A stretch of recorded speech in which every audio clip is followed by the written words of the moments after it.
And yes, we are alive. We live. Is Everything. it that time? It is that time. Oh, yeah, there we go.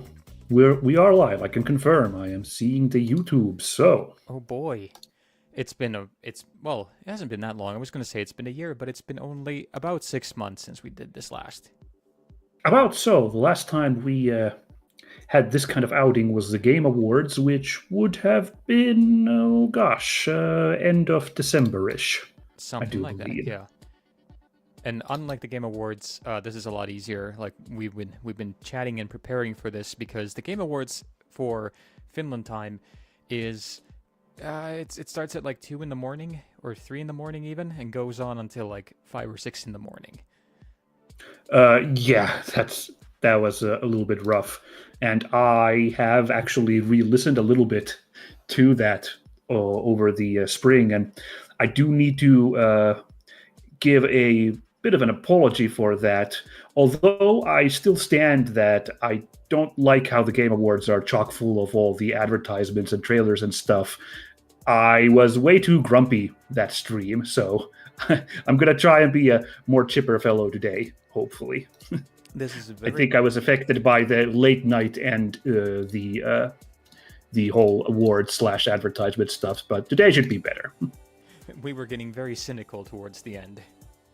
Yeah, no, that really I don't like being that kind of person. So hopefully I can be on better behavior this time. Exactly. Well, I mean, it's fine. But before we have a little bit of a pre-show-ish kind of a thing as well, because it's still, maybe a half an hour before everything starts, and then it's going to be Hmm. complete madness until we are, done with the whole shebang. So I figured we could combine this a little bit, do a multitasking, and kind of talk about where we are now that we're already in June, and we have had a bunch of games come out. It's been a super busy year, despite that, I think last year we were talking about how it's going to be a little bit quieter this year because of GTA, and then now it's been like this constant banger of after banger for like months on end. So I Oh figured we. yeah, this spring has been really hot with the releases. So I don't know, maybe summer will be like a little bit of a lull, but like that's all we're gonna get by the looksies. Yeah, at least until like August, because then August and September and October are going to be complete madhouses again. So this is Mm. like a nice little moment to kind of just simmer down, have a moment, talk about, what we've been playing, how things have been going, and what have the good stuff we've been seeing before Yeah. this madness hits us. Because I'm pretty sure we're like there was literally 5 minutes ago, like when we were just starting, there was a tweet from Jeff Kiley. That said that today's final announcement at Summer Games Fest will be a single-player narrative game, and it's Uh-huh. like, okay, that's most likely going to be Final Fantasy VII Remake Part 3, whatever it's going to be called.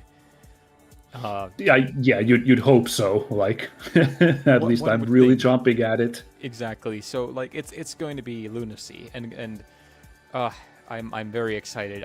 This has been a good year for at least game releases, and like the same way as last year, it hasn't been a great year for game development. It hasn't Mm. been a good year for consumers. It hasn't been a good year for almost anybody except that we've had some good art.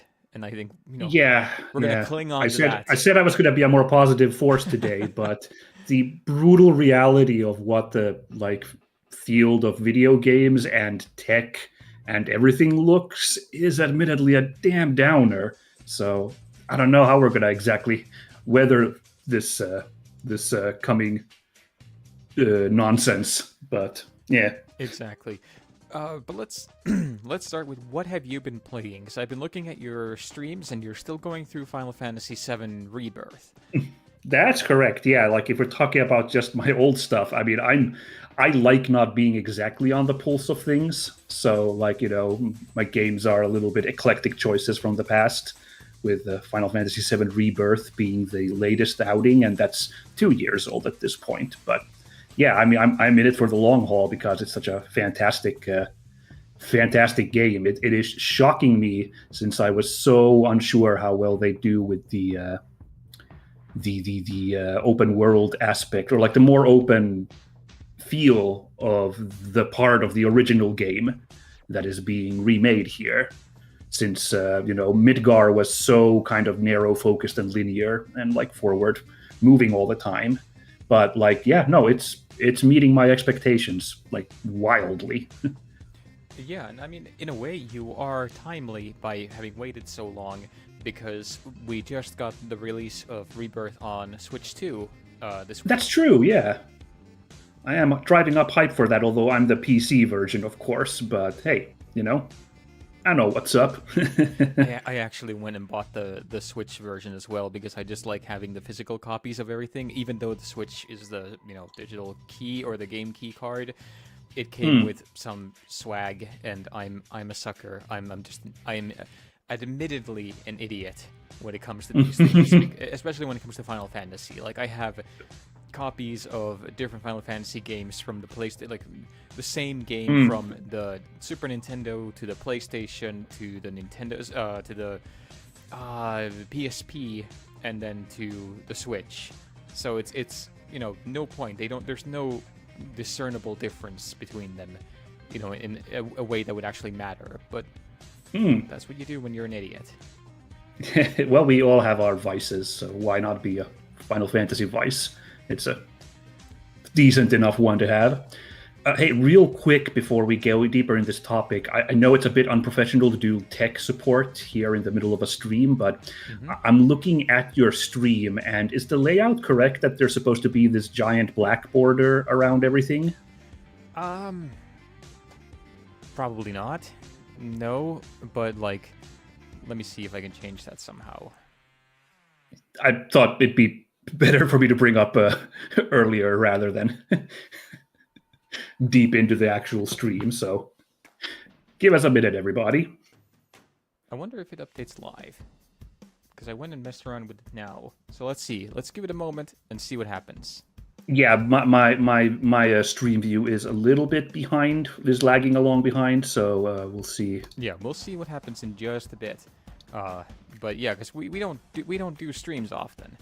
Like, no, I mean, I've technically been doing it a couple years now, but like it's very sporadic. It's only recently I've been able to do like once a week semi-regularly, so we're just making this up as we go along. Yeah, I think there's a big thing about it, like that. I don't stream because I'm much better when I have a ready script and all that, and I can just kind of focus on that kind of stuff. But so like putting all this together is just kind of like, I think I'm much more focused on what we're talking about, what we're doing, and all that. Than yeah. Let's see. It's not really changing anything right now, so. No, it's still the big old black borders around everything. I will fiddle with it while we're talking, so let's focus on the talking, and then let's do that. Yeah, but games. Yeah. What's been your favorite games? New stuff. This last 6 months. Yeah, actual new releases. So I do have to admit, once again, I've been really bad about favoring the bigger releases. I just, for whatever reason, I've just been more enticed by smaller profile releases. So I don't have any great takes on like the big names all that much. I hate to admit, but I think in the mid-card range, which I really, really loved, was what was also one of your faves, Mio, Memories in Orbit.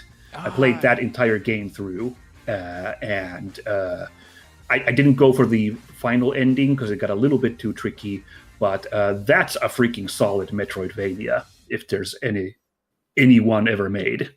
Right? It's so beautiful, and it's so well made, and like the melancholy atmosphere of it all just really, really spoke to me. I loved it. I loved it so much. Absolutely, it's got specifically like a Mobius-ish, like European comic book look to it, which is perfect for a French-made game. That's like really mind-blowingly cool, and yeah, there's like really sad moments in it because like you're dealing with a robots world, which the robots have been abandoned, and the world you basically realize that everything is kind of coming apart, and like there's some really brilliant level design. Like Metroidvania is all about like kind of finding those paths and shortcuts. And there's like times where my mind was blown by some really simple stuff, like I fell through a hole in the ground which had like one of those grapple crystals on it, so I knew you could fall through that hole. And I landed in a room which I realized I'd been in a ton of times before. And basically, I was like, oh, so I could have gone up through that roof this whole time. It's just because the camera was angled in a way that I never realized there was this shortcut here. That's like okay, you guys, you got me when I saw that. So like really brilliant trick made there. Yeah, and like I was really happy to see how, despite that it's a hard game, they put a lot of Mm, really smart things in it that made it accessible. Like the way that you could yeah, like control the amount of damage you were getting, or like things that felt organic instead of just going and clicking easy mode off of the menu. yeah. There's the really simple but fun is the bosses retain their damage thing. So like if you just want to wear them down by brute force, that's an option that you can turn on, Yeah. which is clever. I because I really like boss fights, so I was just like, no, I'll muscle through these. But like the options being there, very cute, very nice. I Yeah. don't hate it at all. Uh, why don't you mention something of your favorites Well, I want to before I ramble more about something weird? I want to talk about a game actually that I interviewed the developers today. Right this day, huh? Yeah, I interviewed them today. I was supposed to interview them much earlier, but I had a momentary lapse of like a very unprofessional moment. I had just returned back from con, and I missed the interview, the initial one, so we had to reschedule it for today. But they were super Oh cool about dear. it. But it gave me more time to actually continue with the game itself, and I've now finished it. I've got my review coming in, and it's one of my favorites this year. A game called Heavy Metal Death Can. Aha, I don't even know what this is. I I The think name is cool. I think you're gonna love it. It is a love letter to Resident Evil, like the old school Resident Evil. It's Mm, set in the Swedish like a Cold War era submarine where you wake up and the entire like all the crew is dead, transformed into these gel monsters, and it's got mm. tank controls and like fixed the frames and fixed visuals where you're going. Everything's been handcrafted. It's got a really Capcom-y sense of demented humor. Moni mainostaa It's parhaita really hintoja, great. mutta meillä se Yeah, on this is. I'm todistettu. looking at these images now. This Kertaneiden has been hintavertailu kind of a genre revival for a couple years now. Everyone is trying to do the like old school fixed angles survival horror, like in the indie space. Like Tormented Souls was like the big name that I played on my channel. Quick plug there, Hmm. and it was like a great example. And yeah, I mean, I don't mind more in this space of these kinds of games. Certainly, this it's got a very impeccable style to it based on these screenshots I'm looking at. Like they really nailed the environments, the atmosphere on the basis of these images. Oh yeah, and the gameplay is super solid. It's just one of those things where you're like constantly going like, oh, these guys understood the assignment. They understand what makes Resident Hmm. Evil like sing. They understand what makes like the all the action sequences work. What makes the survival horror aspect work? Because you start off, you have nothing. You don't have a gun. You don't have anything, and like the way that it's built, that you even toward the end when you have a little bit of stuff to fight back with, you're constantly kind of going by the skin of your teeth. I Hmm. really loved it. I thought it's getting like the early review version that I played, because I played it on the road while I was at the film festival. It was so good that I like when I should be sleeping, I was still playing it. Um, Cool. yeah, so but it's one of those things that they've really put some effort into balancing it out, and they've gotten it to a point where like now with the newest hot fixes, it's a more stable experience. And it's like my initial run took about 4 maybe 5 hours, so it's not a long game, but it's like a Resident Evil game. It's meant to be like that you can play it through multiple times, and I've seen people already talk about how they've Yeah. gotten their times to like under an hour, which is crazy. Interesting. Yeah. Quick accessibility question about that, since we're on that topic. Is there an option to not have tank controls? Like, have they considered just like more modern, like stick orientation control, whatever you call it? I don't think there is any, but the tank controls are not the really, really old school tank controls, where you have to like constantly like move back and all that and like really slowly Yeah. move a character. It's more like Code Veronica tank controls. Interesting. Okay. So Might be then workable. Yeah. I think it's a lot better. Like I am not great with tank controls or like the really old stuff. Like if I had to go back to old Resident Evil, the very first one, I probably would suck. This is more like the developer today. When I spoke to them, they really stressed that like their big inspiration was Resident Evil 0, the GameCube version, because that was their first Resident Evil. Huh. Well, sure. Why not? That's a fine installment. Yeah, it's a really good one. So I think that it's just on the cusp of being old school, but also being a little bit more accessible. All right. Cool. Yeah. When I played Tormented Souls, I found that I had to quickly turn off tank controls because that had the option of having modern controls, even though I was all like primed, like, yeah, let's do this old school. And then I was like, no, I'm going to do terrible if I try this old school. Yeah, but there's a demo for it. Like you can download the demo on Steam. I think it's really worthwhile to just give it a look. It's a really small team out of Sweden. It's going to be on my end of the year top 10 list easily. It's just one of those really delightful games that. That's exciting. Yeah, it just comes out of nowhere and just makes me happy for indie games to exist. Sweet. I will definitely file this under. Have to check out at some point. And then I would have to mention, this is a really interesting one, because, like, I was really concerned about this, because the previous game from the developers, and it's not all of the same developers anymore, it's like the Ship of Theseus kind of development. Right. I think you know what I'm talking about, is that I liked, I don't know if I loved, but I really, really liked Zero Parades for Dead Spies.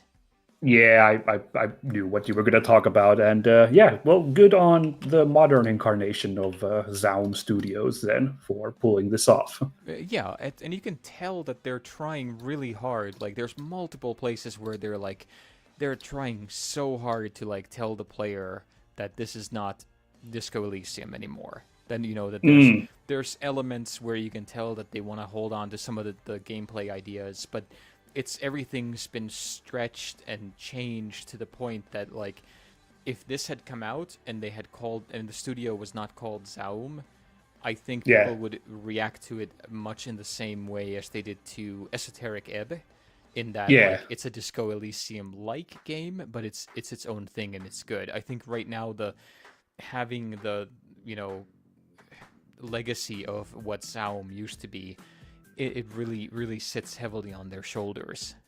Yeah, I can't imagine how hard that is. But hey, I'm really happy because, again, this is a genre of games also that I don't think I'm yet sick of. Yeah, and it's well written. The characters are great. It's got really, really amazing sequences. It struggles a little bit with how I mentioned how it's got a lot of mechanics and a lot of ideas. Like there's one point where I noticed that I had like 50 or so pieces of clothing that I just wasn't changing around because all of them give different perks and stuff, and I thought that was very superfluous. And there's a couple of bits where it feels a little overwritten. But at the same time, just having something that is this smart and does so many of the things that this game does, it just makes me happy that we have something like this, even if it's sad that it's not Disco 2. Yeah. I mean, it sounds like close enough, so yeah. Yeah. But why don't we talk about Esoteric Ebb, since we're on this topic then, because that was also one of my favorites this year so far in this same game space. I am really enamored. Yeah, I'm not done with the game yet, but I really love how it's so Dungeons and Dragons coded and so Disco Elysium coded. It's just like a really delightful romp in this like fantasy version of Disco. So I very much also recommend Esoteric Ebb. Yeah, absolutely. I mean, I was a little cold initially to it when I started playing it because Yeah, it was so disco. Like it was the so. It is derivative. You can't deny that. Yeah. yeah, and like they're not even trying to hide it when you have your like your skills are talking to you, and like there's Mm, even the whole opening where you're in the darkness and you have these competing skills trying to get like give you different information, and you start having to listen to the outside world and all that. It's like it's so heavily disco influenced that like for me the first couple of hours I was really on the fence of like I wasn't sure if I liked it or hated it. It took me mm, quite a bit to really get into it, but I think once you meet some of the new characters and you realize what the developer is trying to do with this world and with the Dungeons and Dragons, because it's yeah. open source, so they can kind of do all this stuff.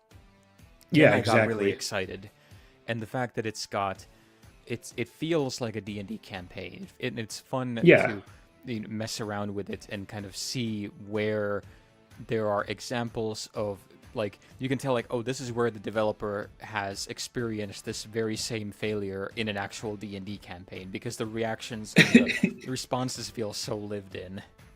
Yeah, yeah, absolutely. Like the trials and the characters definitely feel like. I mean, it's kind of also just a showcase of the developer's own D&D setting, but I don't hate that because as a tabletop RPG fan, I also really like seeing how people interpret these like classic fantasy tropes in their own way. So this is a particularly inspired world that they got going on here. I do think it's delightful. Oh, absolutely. And I mean, both of us, we've been playing D&D for, what, 20, 25 years at least at this point?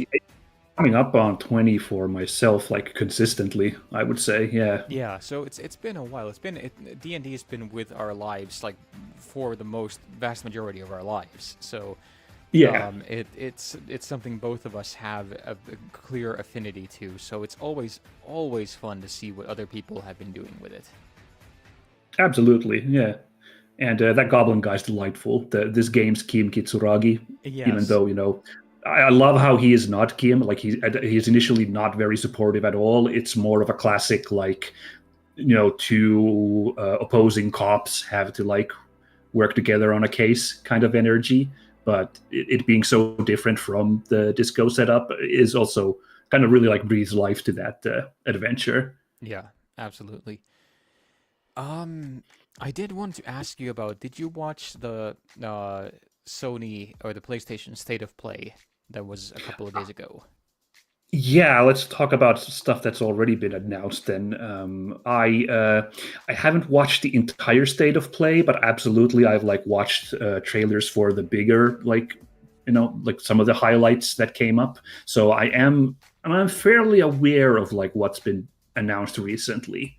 So if there's a hot topic you have on your mind, feel free to mention it at this point while we still got the pre-show here. Well, I'm curious because this is like I think the first year we're doing this where now Mm. you also have a PlayStation 5, so you don't have to wait for a bunch of these titles that are coming out. Like these are That's thing true. I keep forgetting that myself to like orient myself. Like, oh wait, I can play this game because I got a PS5. Oh my god. yeah, you don't have to wait for a couple of years now, and especially because Sony has announced that they're not going to be doing any more ports for the PC at least Yeah, for the yeah. foreseeable future. So it's a good time because we've got now the new God of War coming out. We've got the Marvel's Wolverine coming out that are big things, and then Mm. we got Silent Hill Townfall, which looks really exciting. It looks super good. Yeah. And I think the one I Uh, wanted to start with, which I am so hyped about, Onimusha: Way of the Sword, which is coming out on Right. September 25th. Right. Yeah. I am. I would love to play an Onimusha again, so I am primed for it. I'm a little bit unsure since I'm really remembering the first game so fondly, and it also like it had that Resident Evil DNA of like the like fixed camera angles and kind of it had like a more stiffer like narrower level design, while this new one looks a little bit more action game oriented, DMC oriented. So I'm a little bit hesitant of that, but like it looks like a very fine action game. All that said, so. Yeah, and I mean at least the demo is really really cool, and I'm mostly in it because it's got like they're really leaning on the samurai film aesthetic. Like you can pick up stuff from that like what Kitano has made or Takeshi Kitano's Yeah, stuff, and like there's the kind of sense of humor from his films, and then there's a lot of Takeshi Miike, like all the stuff that he has made, yeah. which I am just really excited about, and I've played the demo now twice. I downloaded it again when it came out for public use, and then I tried it last year at Gamescom. And both times, I was really worried because the first time I was so taken by it. Like like even though I was tired, I was getting sick. I was, it was the end of literally the last thing of Gamescom, and I was like completely blown away by it.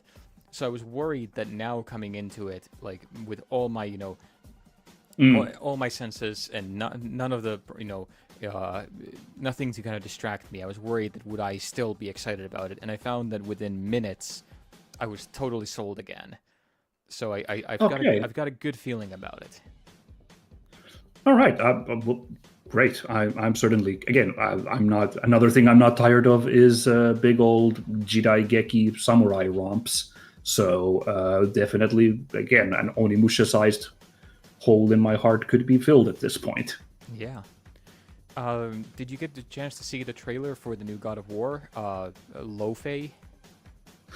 Yes, I have watched that, and it's also very ambitious looking for a it's kind of like one of those like side, what is it, an interquel, like these A like sidequel. it's not the next tentpole installment, but it's like this kind of side game thing, but it's looking really ambitious for that. Yeah, like I've never been a huge fan of God of War's gameplay, the newest God of War, like the kind of Yeah, trying very hard to be a film, while still trying to have game elements in it. It yeah. that hasn't really, it doesn't look like that it's gotten that much better. Like I appreciate that it's a little bit more closer to Devil May Cry now. But I'm mostly excited because of everything we saw in the demo or the gameplay demo, because there was like now this is gonna sound like very self-serving, but like the whole idea of them going into an afterlife and then like finding other gods there and other like entities that are stuck because the way forward from the afterlife to whatever comes next has been blocked is the exact Yeah. same goddamn plot from my previous D&D campaign that I ran a couple of Oh years. yeah, that's super true. Yeah, that was kind of what we were dealing with in that too. Right, I was watching that going like, son of a.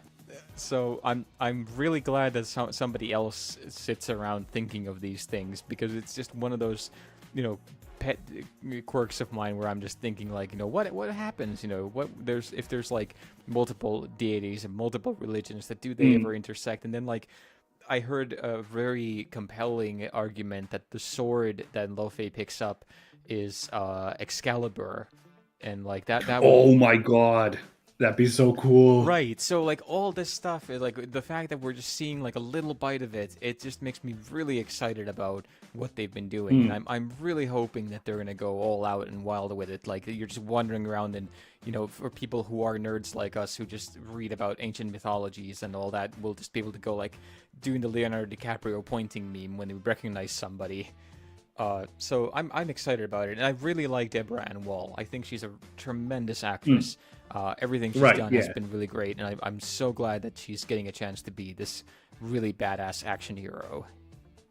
Yeah, I'm primed. I'm gonna have to admit, though, I still haven't had a chance to play or watch Ragnarok, so I might have to sit on jumping into Lo-Fei here a little bit, Well, but I've been meaning. Well, the Lo-Fei takes place during the first one, so I think you're gonna be fine. You can jump into it without knowing what I happens. think Okay, so, because interesting. Corey Barlog gave an interview where they said that it's a new mainline series. It's going to be like where God of War goes next. Um, Okay, so I think that they're just trying to do so that like it takes place during the time of what the first game took. So I think you okay. should be fine. Interesting. All right, then. I might then. Yeah, I'll have to file that under consider then. but I should play Ragnarok too, because all I've heard about it is it's very good. So I'll take care of that at some point. Yeah, I mean, I love Ragnarok. I think it's so. It's one of those things where it's like, even though the gameplay occasionally, I'm not thrilled about it because it's kind of repetitive and there's a lot of this, walk to this place so that we can show you another cutscene, where I'm just like, this all could have been a cutscene and we didn't need the. But that said, man, the story is good. It's just it's emotional, it's funny, it's just it is like the best kind of adventure story that I like, and it just tickles every part of me with these things that dealing with themes that I really resonate with. So I'm predisposed to liking it. Oh, hey, a timer showed up, by the way, speaking of 15 minutes to go. Exciting. And I don't see any of the black bars anymore, so I think... Oh, yeah, quick update on tech support. It looks pretty fresh now. I think we're good to go, I think presentation-wise. Yeah, whatever I messed with, it certainly worked, so hooray. Good job. Yay, we are professionals. Oh, I feel so good. There were two things I wanted to ask about before the thing Absolutely. starts. Marvel Token, Fighting Souls. Oh, hell yeah. I mean, I want to be, I want to keep my expectations in check and all that, but every time they show something about this, I turn into a, blithering idiot and just start going like, I need this. This looks so cool. I mean, I gotta quickly, a little inside baseball here, because you missed the last game that I've been running for our D&D group. We've actually been playing Marvel Multiverse lately. Right. Yeah. And apparently last game, I kind of Nostradamus this newest trailer, which featured Doctor Doom's team, because in my last game, I had a cameo from Cletus Cassidy, who is the human host of Carnage. And guess who is on Doctor Doom's team in Marvel Token in this new trailer? I was like, yo! Yeah. I was watching and he looks really good. I'm like pretty hyped for Carnage. I think this is the first time Carnage has ever been in a Marvel fighting game. So the choices for characters in Token in particular are incredible. There are like these like really obvious choices: Spider-Man, Wolverine, all these guys. But then like the X-Men team had this robot lady, Danger, that I had never heard of, and I was like, that's such an interesting pick. Yeah, and, a lot of really weird deep cuts that they're throwing in there, which I'm all for. Yeah, and like Black Panther shows up, but it's not T'Challa. It is Shuri, I think, is the Lady Black Panther. Like, that's cool. That's cool that you have that in there. Yeah, and I gotta say, I was so happy to see that Doctor Doom is voiced by Sung-Won Cho. Same here, absolutely. I was like, perfect. Yeah, I'm so happy for him because he's such a good voice actor, and just getting him to voice like an iconic character like Doom is just I'm so happy to see that. Yeah, even though he's just doing the Lysander Roth voice, pretty much like from my machinations lay undetected for eons. He's just doing that again, but like it sounds so good coming out of Doom's mouth. Yeah, but I really hope that somebody says King Dragon sends its regards at some point. That would just make my It would make my world. I mean, Doom has a move where he pulls out like what looks like a World War II pistol and shoots a guy. So I really hope he sends his regards when he does that move at some point. That would be so great. But I think this is going to be something that we're going to be playing quite a bit because it looks really good and the visual style is amazing. Well, the only thing I'm worried about is I discovered that I'm not huge on like tag team fighting games because I find it's like a lot of mental load to juggle more than one character and when to like swap and use their movesets. But like this one, they're like with their giant 4-character roster, there's like a lot of effort that you can play this with just one character if you really so choose to, and they're kind of like little extra moves, the other characters. So I'm hoping it's going to cook this game, even for someone like me who is a little dumb-brained still when it comes to those kind of fighting games. I find that my tactic to just hit every single button and hope for the best, serves me fine here. certified classic Yeah. in fighting games. It sometimes it works like a charm because sometimes your opponent is not ready for that. So Yeah, and it's like, oh my god, my opponent's an idiot. I had all these plans. I don't know what to do in this situation.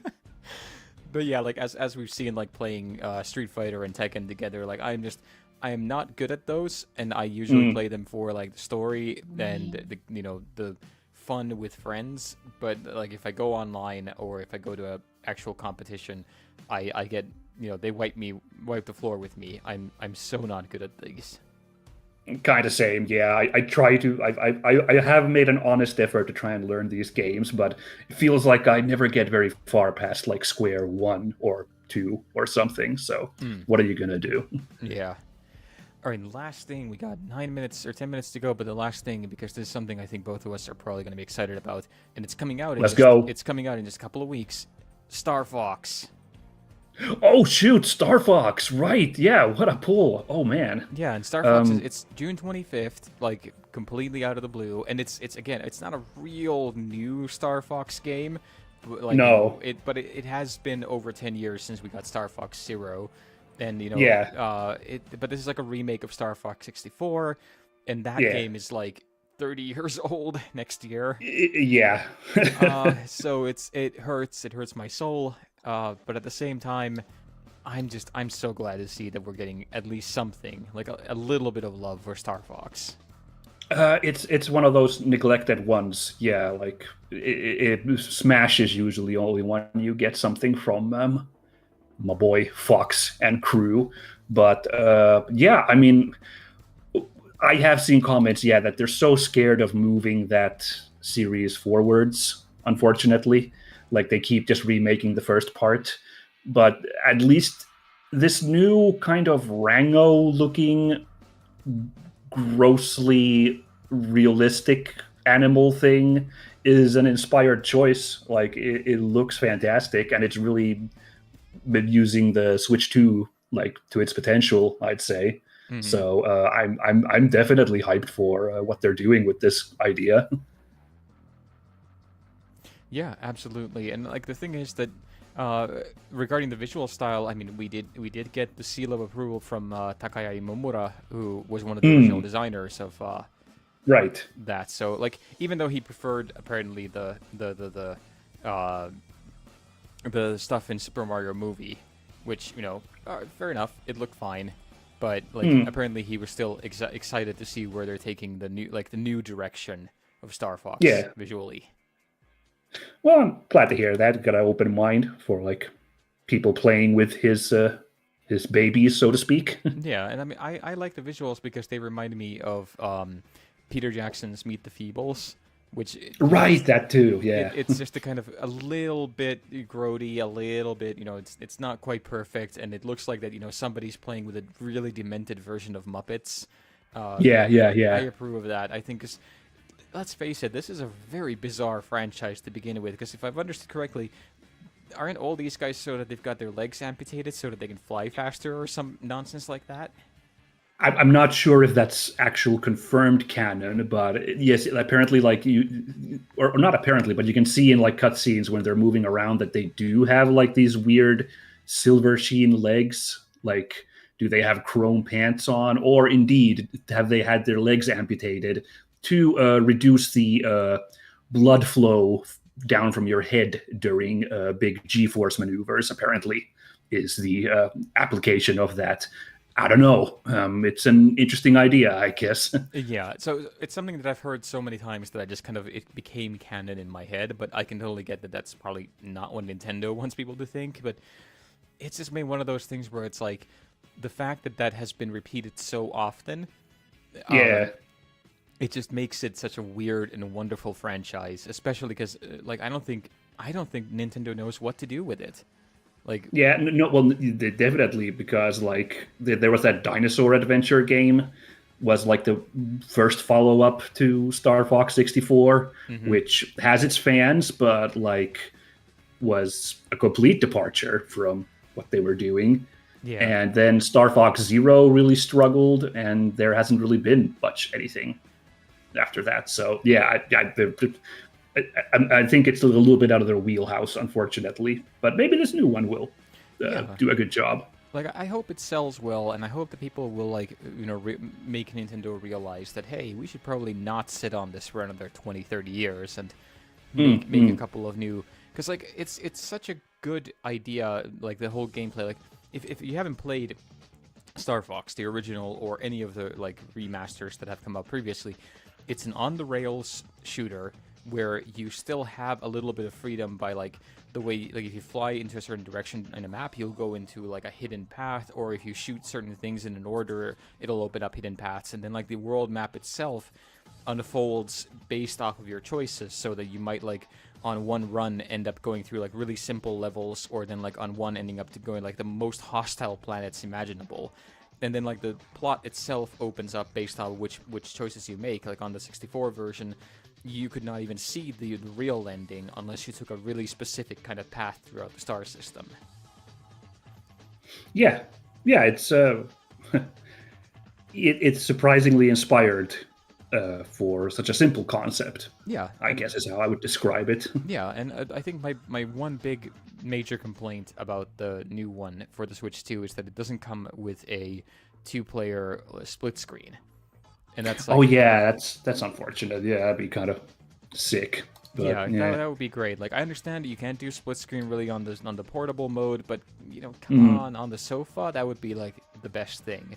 Like, you can now, like, in co-op, like, the one that they've got now is that one player is the pilot and the other person is the gunner, which is, it's fine, I guess. It's a cute idea, sure, but Right. But then there is the thing that, like, if you've got a webcam attached to your Switch and you're playing on the online multiplayer, it does the mocap thing on your face that you look like one of the Star Fox crew, which is just... Yeah, I'm glad you brought that up. That was maybe the most fun tech, honestly, in a way. When I saw Shigeru Miyamoto goofing around with that mode, I was like, okay, they struck gold with this idea. Yeah, because that's going to be like... 'cause I can already imagine, like, a bunch of friends playing with this and just hearing the kind of cursing or, like, just the things and just seeing, like, Peppy the Pig, complain about something, how the game's bullshit. It's just, yep. I'm so excited about that. And isn't it so that if you buy Star Fox, you can, like, use that face capture, like, avatar thing in other online games? I think there was some kind of, like, linking to other games. There was there was a mention of that, and if that comes true, then, like, oh man, I'm gonna put that thing everywhere. That's going on my business card. Yeah, and I hope the next Donkey Kong Bonanza 2 or whatever, you also get DK face mode. Then I'll be in heaven. That would be pretty great, because Bonanza was a wonderful game. Yeah. I wanna buy a Switch 2 basically for that, but can't really bring myself. Not when I just got that PS5. Seems greedy to jump to another one immediately, but someday. There's going to be a bunch of exclusives coming for the Switch 2 that are going to be worth it. Like, there's the new From Software game that's coming out. Oh yeah, the Duskbloods thing. Yeah. Yeah, the definitely not Bloodborne, even though everybody wanted a Bloodborne game. And they're just dressed like Bloodborne people. Yeah. How dare you? And it's got blood in the title. What are you playing here from? This is just like, do you think this is a fucking game? We were wanting one simple thing. All right, we got a minute left before it goes. Really quickly, what do you think is going to be the subtitle for Part 3 of Final Fantasy VII? I still think it's going to be something as simple as Return. That's simple? Okay. That'd be kind of beautiful in a way. Yeah, it's probably not going to be. It's going to be something really convoluted, knowing Square, but because we've had Remake, Rebirth, and I think Return would, fit. But I don't know. How about you? I wanted it to be reunion. It's the perfect word because it's even used in the game. Yeah. But it was pointed out that the remastered version of Crisis Core already had that. So I was like, damn it. Mm-hmm. So I'm going to go really obnoxious and say Resplendence. Resplendence. Yeah, and it can't be Requiem because Resident Evil got there already. Oh shoot, they got outscooped by Resident. That's a really good point. God yeah. Damn it. Oh geez. Revolver. Revolt. No. Returnal. That would be like break everybody's Oh minds. gosh, that'd be a little on point. No. Yep. Oh, it's time. 40 seconds. One last question. Do you think we'll get it by February of next year, like we did with Rebirth? Oh, great question. That'd be great. I don't know. I'm surprised how well they got the part 2 out. So They no, keep maybe saying that they've I don't know. already played it from beginning to end multiple times. So like, maybe. One Yeah, hopes. yeah. And then last question. What thing are you hoping that they'll announce, but they probably won't? Oh shoot! I definitely did have an answer for this. Oh god. I've definitely thought about this question, but now I'm blanking. No, it's the show starting, and I can't think of anything. I will say that my thing is I wish that they would announce Alundra. Like Oh a my god. remaster. Yeah, that's a good idea. A new Resident Evil spin-off where you're playing as Barry again in the new continuity. Oh, that would be so good. I'm gonna go with that. All right, let's listen to Jeff. Yep. Gaming's biggest global showcase of what's next. You know, we started SGF back in 2020 because we didn't want to lose that magic moment. So I think you're actually a little bit delayed Gamers around the because world come Jeff's been together talking for a to bit hype on my ourselves screen about the already. future. No, yeah, there's New a delay. worlds. Don't worry about it. New stories. Okay. New characters. And yeah, maybe the return of some fan favorites too. This is our 7th and biggest SGF. And I have to say, guys, the magic is back. We have a great show for you today. Now, over the next 2 hours, we, alongside some of the world's most talented game developers... So did are a gonna number show of you why new Steam gaming's releases best days thing are pop up right for ahead of you? us. What I love about SGF is that we put platforms and rivalries aside. A number of what? It doesn't matter where you play. This like bar chart Everyone thing is behind welcome here Jeff. today. And right now, No. everyone has a lot Okay, then you really are late because I'm watching the YouTube feed. Oh, now it is here. Yeah, no, there's a bit of a delay. And that's just fine. 9,265 new game releases, and that's up from 7,800 last year. There are now more games and more creators than at any point in the history of this great medium. Now, sure, a cynic might look at those numbers and think, how can anyone possibly break through with their game? But then, great medium. Now, sure, a cynic might look at those numbers and think, how can anyone possibly break through with their game? But then, you look closer. So far this year, 14 new games are estimated to have sold more than 1 million copies on Steam. 10 of those, they come from independent publishers. Isn't that great? Absolutely, and most of them were brand new IPs like Nugenics, Windrose, or Far Far West. That tells you something important. Players, you guys are hungry for new experiences. You want really great, so congratulations to all those games. Now, you know, some games, they become global blockbusters. Okay, so Jeff but others just said, actually should we find get on with the smaller, show on passionate my games that love end? them deeply. And today, So I think I am a lot more ahead from you. the truth is, not every game has to be for everyone. That's what makes this medium so exciting right now. Yeah, the first game just SGF started so for me. rewarding, because this show helps drive discovery. I hope you find your next favorite game today. So get ready to get wish listing. Should we get on with the show? Okay. It's gonna be a fun ride. So let's get started with our preview of what's ahead. Did the first game trailer start for you? Nope. Okay, I'm gonna rewind on my end and I'll match you once. So let me know when the trailer starts. Now. Okay, nice.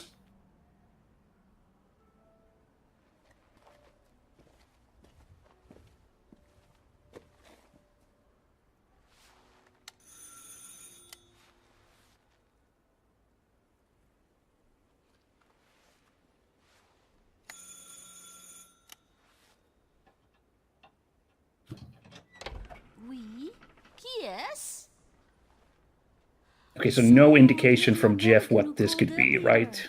The No. sister of the man on the third floor. Ah, welcome to Paris. It's so nice to meet you. Brr, it's freezing. Come in. Come in. We don't want you to catch a cold. I hate to say it, but... your Okay, brother France is is in vogue right now in video games. odd. In we go.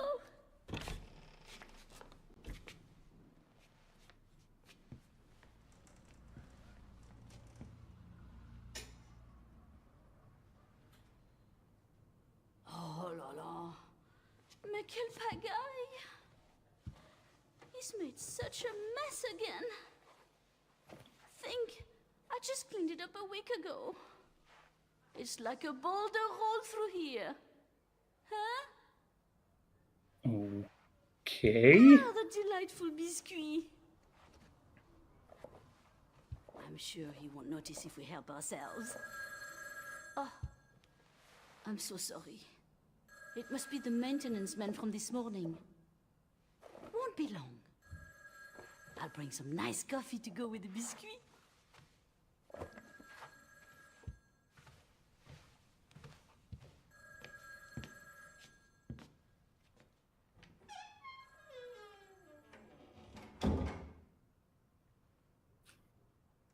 Is this Amélie the video game? I'm trying to think that could this be like a new fail frame or something like that. Oh, right, the camera.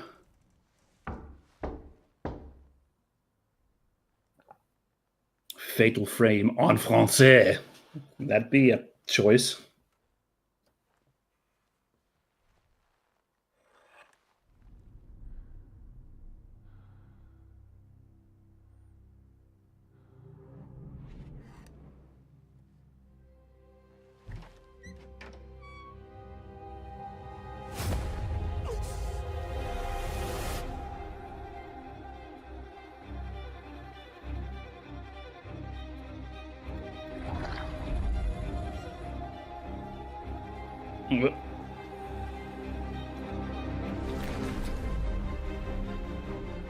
Okay, I still can't tell what this is, but we're going for horror vibes. Could this be a Resident Evil thing? So soon? It is. Rev? It's Code Veronica! Do you think? I think so. Oh, that is Hunk. Oh my god, and that's Claire. Oh my god, it is shit. Veronica. Yes! Oh my goodness, and they're playing on the Hunk's recent